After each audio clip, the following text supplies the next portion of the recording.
Yung mga pre. Puiset. In 5 years, wala na akong nagawa kundi puro laro ng laro.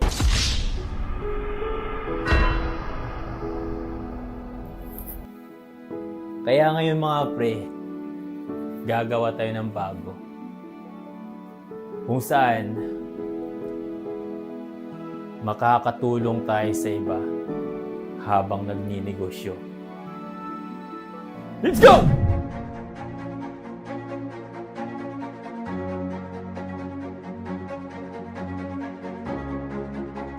Limang taon na palang nakakaraan simula na makilala niyo ang Chokes TV. Panahon ng pandemic kung kailan lahat ay nalungkot at nakulong sa kanilang mga tahanan.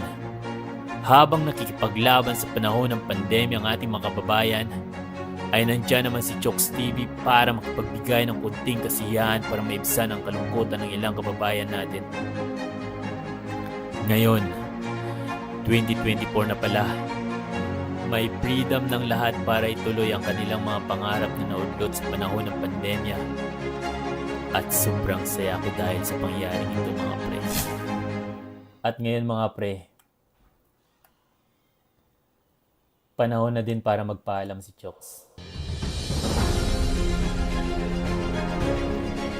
Pero wait, may maganda akong balita sa inyo mga pre. Magtatayo ako ng negosyo kung saan lahat tayo ay makikinabang. Lalong-lalo na sa mga katulad ko na hindi nakapagtapos ng pag-aaral. Kasi kung meron tayong 100% net profit, ang gagawin ko dito mga pre, ang 20% nito, ibabalik natin sa tao kung sino yung mga nangangailangan.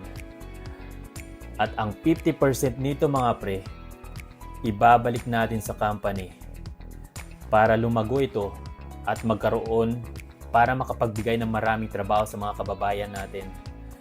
At ito yung pinaka-good news mga pre. Ang 30% nito, itatayo natin ng school building kung saan lahat ng mag-aaral dito, sagot ng company. Sa proyekto kong ito mga pre, magiging transparent ako sa inyo. Lahat ng record, ipapakita ko sa inyo. Kaya mga pre, ngayon na ako naging seryoso. Kailangan ko ang suporta nyo para sa plano kong to. Makakaasa ako sa inyo.